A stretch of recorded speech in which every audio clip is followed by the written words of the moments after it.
మనం చూసుకున్నట్లయితే ఈ రోజు అసెంబ్లీలో ఈరోజు ఏ బిల్లు ఆమోదం తెలిపింది ఏంటి అనేది అయితే పూర్తి సమాచారంతో మేము ముందుకైతే తీసుకొచ్చాను. సో మీరు ఇక్కడ చూడొచ్చు. ఏపీ పంచాయతీరాజ్ సవరణ బిల్లు 2024, ఏపీ మున్సిపల్ సవరణ బిల్లు 2024, ఏపీ ల్యాండ్ గ్రాబింగ్ నిరోధక బిల్లు 2024 తదితర 7 కీలక బిల్లుకు ఆంధ్రప్రదేశ్ శాసనసభ ఆమోదం అయితే తెలిపింది.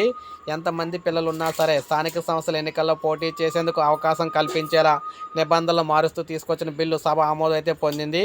ఎన్టీఆర్ హెల్త్ యూనివర్సిటీ సవరణ bill 2024, ayurvedic homeopathy medical practitioner test సవరణ అంటే చట్ట సవరణ, ఏపీ మెడికల్ ప్రాక్టీషనర్ రిజిస్ట్రేషన్ చట్ట సవరణ బిల్లు 2024 బిల్లును కూడా శాసనసభ ఆమోదించింది. వీటితో పాటు ఏపీ సహకార సంఘం సవరణ బిల్లు 2024ను కూడా శాసనసభ ఆమోదించింది. అనంతరం స్పీకర్ అయ్యన్న పాత్రుడు శాసనసభను మంగళవారంకి అయితే వాయిదా వేశారు. సో ఈ విధంగా కీలక బిల్లుకి అయితే ఆమోదం తెలపడం అయితే జరిగిందనమాట. ఏపీలోని ఎన్నికల్లో పోటీ చేసే వారికి కూడా ఇద్దరు పిల్లల అన్న అర్హతను అయితే తొలగించారు. ఇప్పుడు ఎంతమంది పిల్లలు అయితే ఎన్నికల్లో పోటీ పడవచ్చు అనమాట. సో ఇది మనకు అప్డేట్. ఒక లైక్ చేయండి, సబ్స్క్రైబ్ చేసుకోవాలి, మన ఛానల్ సబ్స్క్రైబ్ చేసుకొని